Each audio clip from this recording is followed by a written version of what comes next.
Ladies and gents, we are now on episode 2 of the Mother's DS3. Now in the last video, if you watched that, we've taken off all of the old black stickers on the doors because they look god awful. And then we also put on the new stickers for the back and the front of the car. So as you can see, we've got the new ones on the top of the spoiler. We've got them on the back of the bumper. Not quite sure how I feel about that because it seems a little bit out of place. I think it might be missing some in the middle. And then on the front, we've also put them on the bottom of the bumper. Now, there is also some missing as well, I think, so we've ordered some more. Potentially going to put them on the top of the bumper here, or maybe some on the top there, on the bonnet, and then maybe a little bit on the roof. Not quite sure what we're going to do with that yet. So when the new stuff comes, we'll definitely test it out and try it out and just see how it is. But in today's video, we are going to be putting in the LED ambient lighting kit for this. So we're currently just getting all the prep work done, taking the door cards off, and finding exactly where we can get power for the LEDs to work. So I'm going to run you through on how to do this. So if you do want to do this yourself, this is definitely going to help you out. So I'm just going to give you steps along the way to see how it's pretty much done. But once this is all done, the car is finally finished. It's had a polish, it's clean. I'm definitely happy with it. And it's a nice little treat for Christmas. So I'm going to carry on with the video and just see how we get on. One of the door cards is now off. So all that we need to do is find out exactly which cable or which wire we can get to that is running power through it all the time. So ideally, you want to be leaving the window switch because that is only like a 50-50 power, because obviously when you press it, that's when it powers. So the other option you can use a door speaker potentially, and I mean it's not 100% on all cars, but some cars it will work. But you've also got some fuses back here, so what you can do is you can wire it into here and just basically run the wire through the door into the door boot and then all the way down there.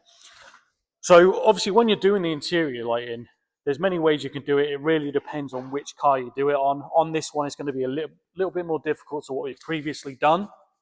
But we will definitely get it working, and hopefully it won't be too much of a struggle. And obviously not everything goes to plan because we are now struggling to get a door card off, aren't we? So that obviously comes into the picture as well. So expect things like that.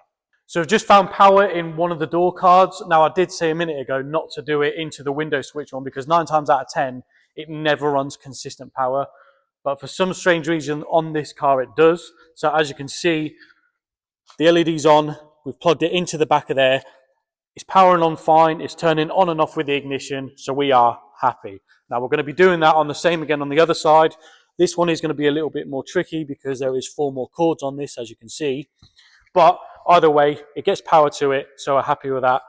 Then once we're done with them, we'll then move on to the dash. That one is going to be a little bit more difficult because of the amount of cables and obviously power going through that. And trying to find something that runs consistent power is going to be a bit of a nightmare, but we'll find something. One door card is now finally back on the car, and as you can see, that looks so much better. So the only downside with this is that the gaps in the door card, I had to spread them out a little bit more because it looks like you can get the LEDs in there, but unfortunately we couldn't. Now, the original plan was to kind of go under here, up here, and through there.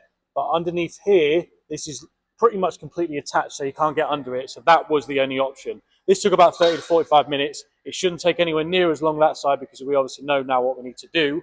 But with that being said, that looks so much better, and it's going to completely redo the interior. Well, I say redo, but re-image the interior. That looks so good. So after a couple of hours, the LED ambient lighting is finally finished, and it has changed the entire look of the inside of the car. Look at how much better that looks. It's also done really clean as well. You can't see any wires because I know a lot of people like to do that. But what I've also done is I've put it just behind the dial back there, just so it gives you that nice, clean and sleek look. But it is so much better.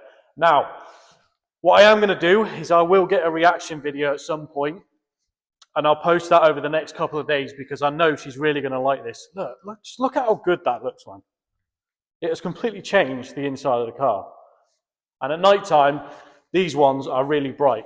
Now obviously this is just a recommendation, but do not get that fiber optic ambient lighting kit because we tried that on a car once and it came out awful. So LED ambient lighting is the way to go. So if you've got any questions regarding it or need any help or whatever it is, give me a message and I will try my best to assist you.